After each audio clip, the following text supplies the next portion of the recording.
소개를 드리겠습니다.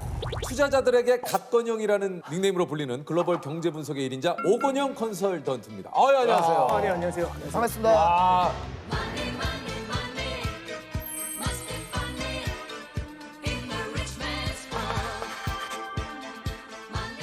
사실 그죠? 뭐 주식 시장이 요즘에 뭐 좋지는 않잖아요. 맞죠? 그렇죠, 그렇죠. 네. 예. 조셉은 어떠세요? 뭐 어떤 부분에 대해서 말씀드릴까요? 전체적으로 좀 안 좋은 것 같네요. 예, 저는 뭐 네. 현재 지금 그냥 번지 점프라고 봐주시면 돼요. 예. 그 번지 점프도 줄 없이 뛰었다고 봐주시면 돼요. 뭔지 아시죠? 꼭 좋은 일이 일어날 아, 그런데 이제 국내에서는 금융 위기급 물가 대란이 온다. 아, 네. 이게 뭐 요즘 그 언론에서도 계속 뭐 스태그플레이션, 뭐 인플레이션, 뭐 얘기가 굉장히 많아요. 네네네. 이게 좀 전체적인 상황에 대해서 좀 얘기를 해주시죠. 지금 아니, 뭡니까 이게? 이게 굉장히 많이 나오는 얘기 중에 핵심은 결국에는 인플레이션입니다. 인플레이션. 인플레이션이 왜 화두가 되느냐? 40년 만에 인플레이션이거든요.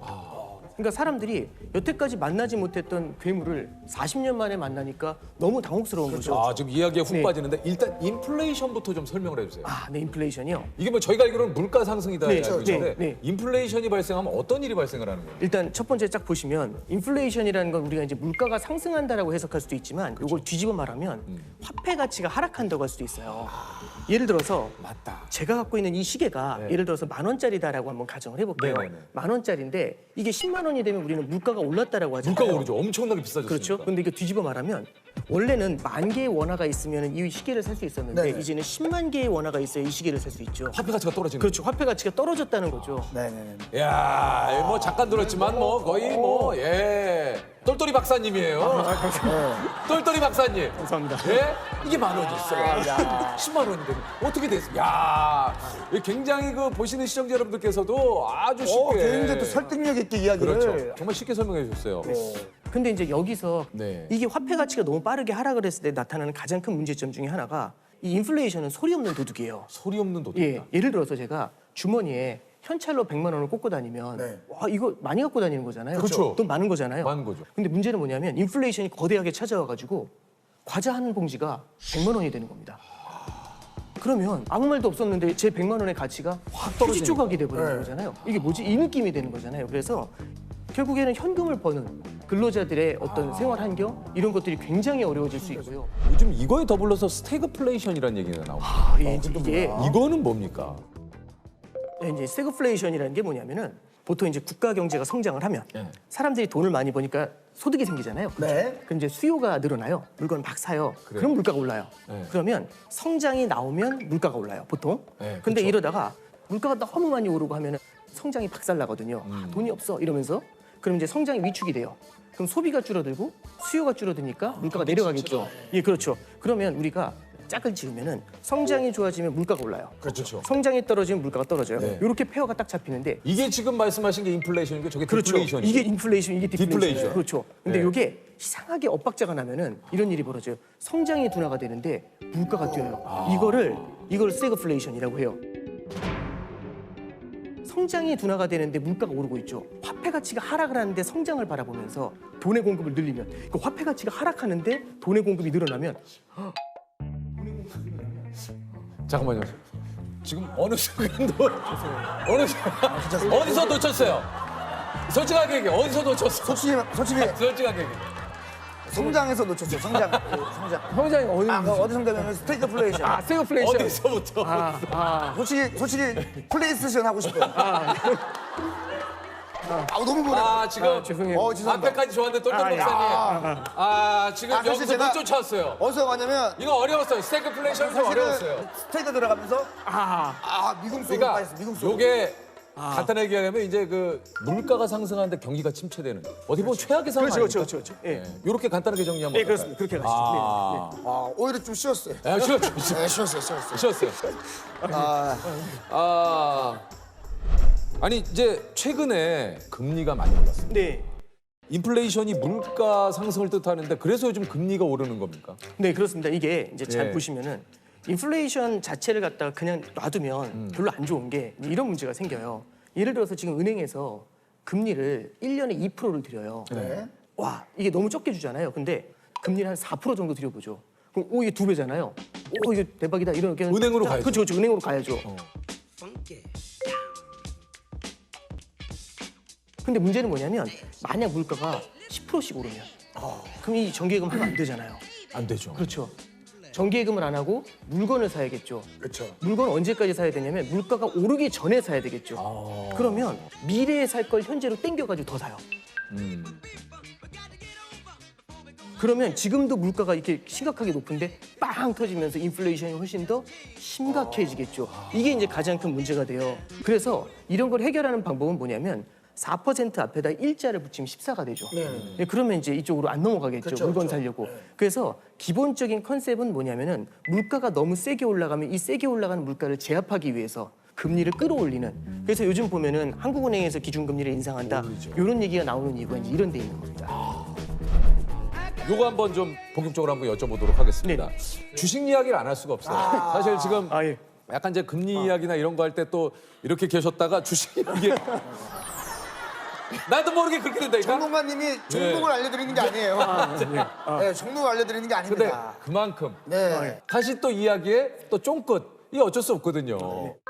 이게 시장이 워낙에 불확실성이 너무 커요. 불확실성이 저변에 깔려 있잖아요. 이렇게 됐었을 때는 추세적인 상승이나 이런 게 나타나기가 쉽지가 않아요. 최근 같은 경우가 참 답 없는 얘기들이 많이 나오는 이유 중에 하나가 첫 번째는 러시아 우크라이나 사태. 일단 예측이 안 되잖아요. 예측이 안 되죠. 얘네들이 산유국이고 그다음에 곡물을 수출하는 국가들이에요. 그러니까 여기서 전쟁이 터지니까 물가가 굉장히 많이 뛰잖아요. 그렇죠. 그게 아까 전에 말씀드린 것처럼 인플레이션을 자극을 하고 있는 겁니다. 인플레이션이 어떻게 될지 알 수가 없고 인플레이션을 잡기 위해서는 금리를 올려야 된다는 말씀드렸잖아요. 네. 금리가 어디까지 오를지가 알 수가 없어요. 그러니까 예측하지 못했었던 일들이 계속 일어나니까 시장이 계단식으로 하락을 하거든요. 그래서 이런 원인들 있죠. 안 좋은 불확실한 원인들 이런 것들을 모니터링을 하면서 조금은 기다려 보시는 게 지금은 좋을 것 같습니다. 네. 아, 참 진짜. 자 그렇다면 여기서 하나 더 의문점이 생깁니다. 자, 매수합니까? 제가 굉장히 꺼내놔요. 굉장히 지금 들어가요, 지금. 지금 바로 갈 수 있어요. 지금 한 300만 원까지 살 수 있어요, 제가. 요즘 이제 투자하는 그 분들하고 이제 얘기를 하다 보면은 이제 이 질문이 제일 큰 것 같아요. 많아요. 이거 지금 되게 이 질문이 많아요. 제일 많은 것 같아요. 네. 근데 사실 이렇게 좀 불확실성이 높을 때는요. 지금 많이 떨어졌으니까 들어가야겠다. 이런 걸 예단하는 건 좋지 않은 것 같아요. 주식시장도 굴곡이 있거든요. 지금은 살까 말까 이런 것들을 고민하는 것보다는 살아남을 수 있는 좋은 기업인지 튼튼한 기업인지 이걸 바라보면서 지금 자기가 갖고 있는 포트폴리오를 다시 한번 냉정하게 보는 게 중요한 것 같아요. 예전에 강방천 회장님이 그런 얘기를 했어요. 그 주식을 사놓고 수면제 먹고 10년 자라. 주식을 사라. 그리고 바로 수면제를 먹어라. 10년 뒤에 깨어나요. 10년 뒤에. 옆으로는 수면제를 흡수. 아니 그러니까. 요거 어떻게 생각하십니까? 말씀의 의미는 이해가 되는 것 같아요. 예. 근데 이제 예를 들어서 상장 폐지가 되는 기업들도 있거든요. 그러니까 이제 자고 일어났는데 상장 폐지도 있습니다. 그렇죠. 저는 그래서 이제 그게 꼭 10년이라는 시간을 딱 놓고 생각한다라기보다는 너무 샀다 팔았다 그렇죠. 이거 네, 굉장히 그렇죠. 어렵잖아요. 그러니까 그런 거 잘못해서 따라가다가 고점에 들어가서 저점에 나오고 고점에 들어가서 이렇게 되거든요.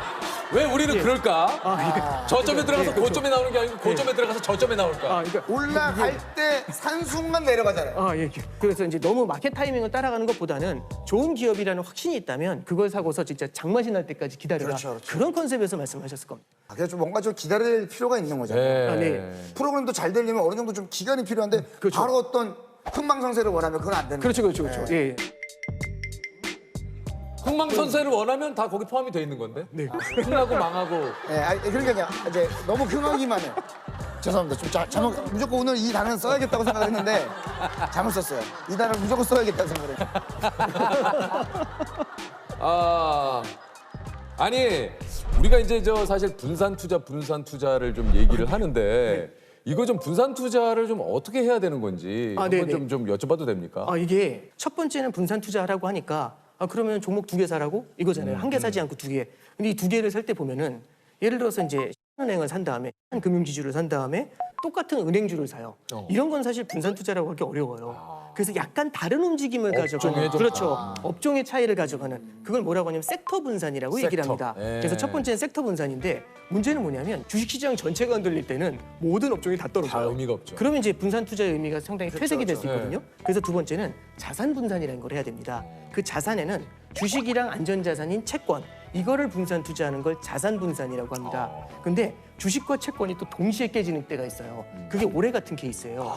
올해가 뭐냐면 금리가 뛰면서 주가가 빠져요. 맞아요. 이런 장이 가끔씩 옵니다. 지금 스태그플레이션 이런 장이 가끔씩 와요. 그래서 이런 때를 또 대비하기 위해서 대안자산이라는 게 있습니다. 대체 투자 자산이라는 건데요.